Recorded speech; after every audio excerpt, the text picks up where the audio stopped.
South India shopping mall the wedding మంత్ర సరికొత్త wedding collection south India shopping mall. నమస్తే, welcome to I dream. నేను మీ Lakshmi. Corona మళ్ళీ విజృంభిస్తోందా? Covid కష్టాలు తప్పవా? ఇప్పటికే ఆంధ్రప్రదేశ్లో కూడా కరోనా పాజిటివ్ కేసులు నమోదవుతూ ఉండటం తీవ్ర భయాందోళన రేపుతోంది.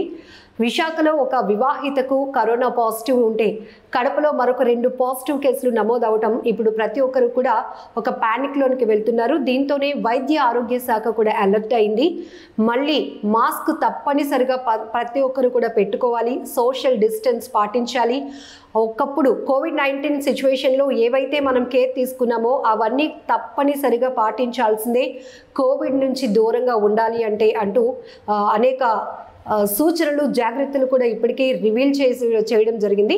సో దీనిపైన మాట్లాడదాం. చాలా వరకు కోవిడ్ అనేటప్పటికీ ప్రతి ఒక్కరూ కూడా ఒక రకమైన ప్యానిక్లోనికి వెళ్ళిపోతూ ఉంటారు. రకరకాల ఆలోచనలు ఉంటాయి, రకరకాల డౌట్స్ కూడా ఉంటూ ఉంటాయి. వాటిపైన క్లారిఫికేషన్ తీసుకుందాం. డాక్టర్ వీరేన్ గారు మనతో పాటు ఉన్నారు, ఇన్ఫెక్షన్స్ స్పెషలిస్ట్. నమస్తే డాక్టర్ గారు. సో జనరల్గా ఎన్నో డిసీజెస్ మనం చూస్తూ ఉన్నాం, ట్రీట్మెంట్ తీసుకున్న వాళ్ళు కూడా భయపడరు. కానీ కోవిడ్ అనేటప్పటికీ ఆ సిచ్యువేషన్స్ అందరికీ కళ్ళ ముందు అలా కదలాడుతూ ఉంటాయి, భయం వేస్తుంది. సో ఇప్పుడు మళ్ళీ పాజిటివ్ కేసులు ఒక్కొక్కటి నమోదవుతూ ఉండటం, అసలు ఏం చెప్తారు కోవిడ్-19 కోసం? ఇప్పుడు మళ్ళీ కరోనా అంటున్నారు, అవే సిమ్టమ్స్తో ఉంటుందా లేకపోతే ఏంటి? సో కోవిడ్లో భయానికి కారణం అనేది మెయిన్లీ ఒకటి కారణం. ఎందుకంటే ఇది పబ్లిక్కే కొత్త కాదు, డాక్టర్స్ కూడా కొత్త. గత 3 ఏళ్ల ముందు ఎవరికి కూడా కరోనా వైరస్, కోవిడ్-19 వీటి గురించి ఎవరికి తెలియదు. పరిచయం లేని పేరు, పరిచయం లేని డిసీజ్ మాకు కూడా కొత్త. ట్రీట్మెంట్స్ ఎవాల్వ్ అవ్వడం కూడా మేము కూడా నేర్చుకున్నాం. పబ్లికే కాదు, మేము కూడా ఎలా ట్రీట్ చేయాలి పేషెంట్ నేర్చుకున్నాం. ఇది ప్రథమ కారణం దీని గురించి భయం రావడానికి. ఇకపోతే మీరు అడిగింది ఇప్పుడు కూడా ముందు కోవిడ్ వేవ్స్ లాగే ఉంటుందా లేదా అనేది. So it is too early to tell. ప్రస్తుతానికైతే అక్కడక్కడ అడపదడప కేసులు నమోదవుతున్నాయి. సివిరిటీ కూడా ప్రస్తుతానికి అంతగా లేదు. సో మనం ప్యానిక్ అవ్వడం కాకుండా మన సురక్షితలో మనం ఉండడం బెటర్. ప్రస్తుతానికి అయితే కేసెస్ పెరుగుతాయంటే పెరగచ్చు. ప్రస్తుతానికి క్లైమేట్ కూడా చేంజ్ అవుతుంది, అడపదడప వర్షాలు.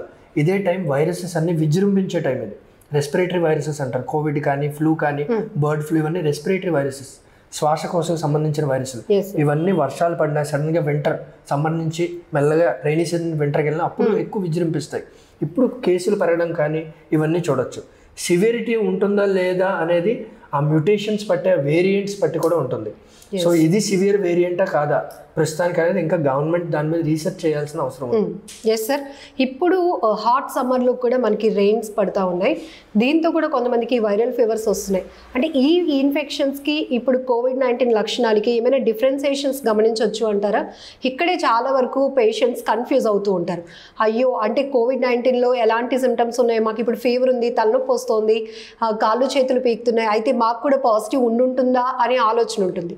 సో ఈ రెండింటికి డిఫరెన్సియేషన్ ఏం తెలుసుకోవచ్చు అంటారు? ఓకే, మీరు అడుగుతుంది దగ్గు, జలుబు, జ్వరం, వైరల్ ఫీవర్స్ ఏటి ఉన్నాయో వాటిని కోవిడ్ నుంచి ఎలాగ మీరు డిఫరెన్షియేట్ చేయాలో అడుగుతున్నారు. సో ఈ 2 ప్రారంభం అవ్వడం అయితే ఒకలాగే ఉంటాయి.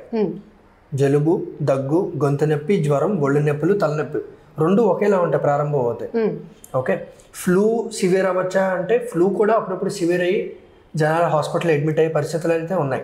కానీ percentage of flu cases severe అవ్వడం చాలా తక్కువ. అది 0.1% అయితే కోవిడ్లో 1%కి వస్తుంది అది. సో ఓన్లీ మనం టెస్ట్ చేసుకోకుండా పేషెంటే కాదు, ఏ డాక్టర్ కూడా ఇది ఫ్లూవే, నార్మల్ వైరల్ జ్వరమే, లేదా ఇది కోవిడ్ అని ఎవ్వరూ చెప్పలేరండి. టెస్ట్ చేసుకోకుండా ఎవరు చెప్పలేరు. ఇప్పుడు టెస్టింగ్ ఎప్పుడు చేయించుకోవాలని మీరు అడిగితే ప్రతి జలుబు దగ్గరికి చేయించుకునే రోజులు ప్రస్తుతానికైతే ఇంకా రాలేదు. లేదు, నాకు జ్వరం 3-4 రోజులు దాటిపోతుంది, ఆయాసం వస్తుంది, పల్స్ ఆక్సిమీటర్లో ఆక్సిజన్ తక్కువ అవుతుందంటే ఖచ్చితంగా టెస్ట్ చేయించుకోవడం మంచిది. ఇమీడియట్గా అలర్ట్ అయిపోవాలి, టెస్ట్ చేయించుకోవడం మంచిది. Yes sir.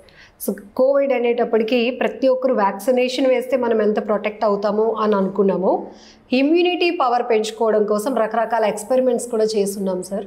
వాళ్ళు చెప్తున్నారా వీళ్ళు చెప్తున్నారని కాదు, ఫస్ట్ ఏది చెప్పినా మనకి ఇమ్యూనిటీ పవర్ పెంచేసుకుంటామేమో అన్న ఆ కాన్సెప్ట్ కూడా కొంతమందికి రివర్స్ కొట్టింది. సో ఇప్పుడు మళ్ళీ అదే ట్రెండ్లోనికి వెళ్ళకుండా ఏం చెప్తారు? So as an infection specialist, immunity అనేది ఓన్లీ కోవిడ్కి కాదు, అన్ని వైరల్ ఇన్ఫెక్షన్కి మన రోగ నిరోధక శక్తి అనేది చాలా ఇంపార్టెంట్. రోగ నిరోధక శక్తి పెంచుకుంటే వైరల్ ఇన్ఫెక్షన్స్ రావు అని నేను అన్నాను. ఇప్పుడు ఎవరికైనా కోవిడ్ ఉంటుంది, నా మీద దగ్గితే నాకు వస్తుంది. కానీ అతనిలో సివియరిటీ ఎక్కువ అవ్వచ్చు. కానీ రోగ నిరోధక శక్తి అనేది, ఇమ్యూనిటీ అనేది బాగుంటే యాజ్ అన్ ఇన్ఫెక్షన్ స్పెషలిస్ట్ ఖచ్చితంగా నేను చెప్పగలను. మోస్ట్లీ సివియరిటీకి వెళ్ళరు, హాస్పిటల్ అడ్మిషన్కి వెళ్ళరు, ఇది మనం చెప్పగలం. సో రోగ నిరోధక శక్తి పెంచుకోవడం మంచిదా అంటే మంచిది, అది కానీ వన్ డే ప్రాసెస్ కాదు, దానికి ఏదైనా మ్యాజిక్ మెడిసిన్ అంటూ ఏమీ లేదు.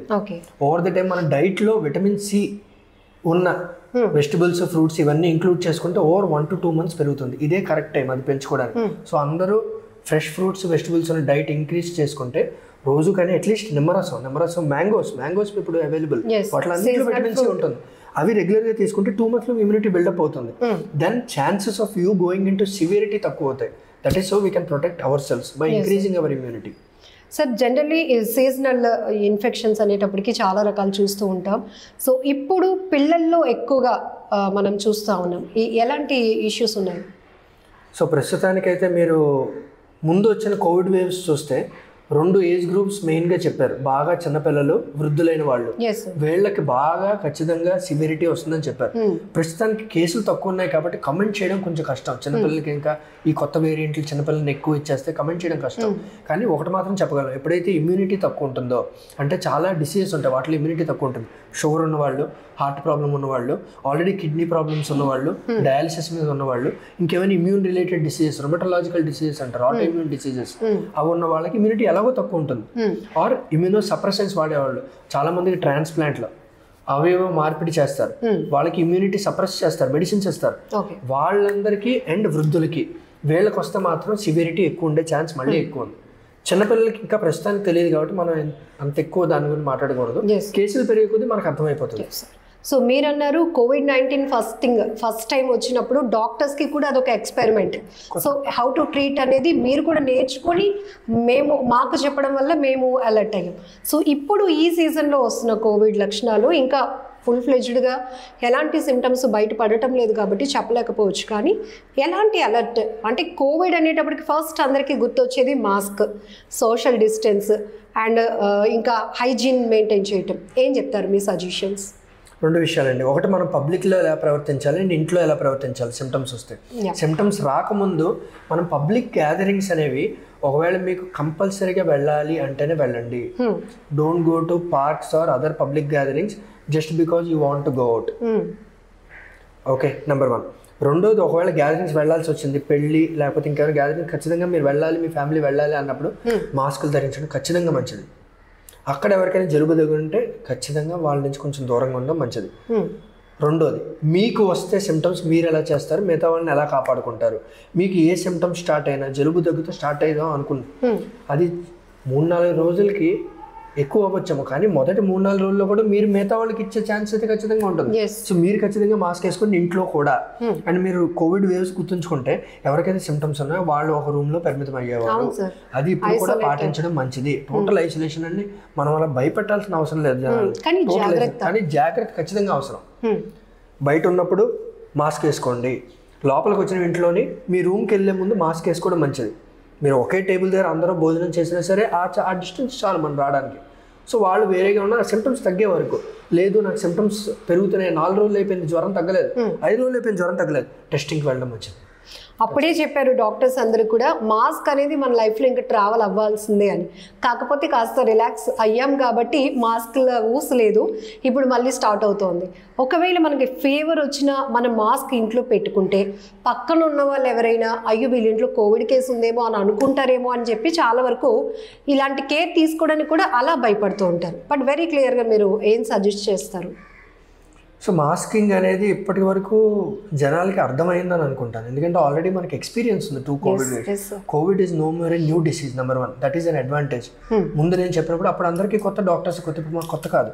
We know what to do with our patient, we know how to track them and we know how to treat the disease. This is the major advantage. ఇది major advantage మనకున్నది ఈసారి కోవిడ్లో.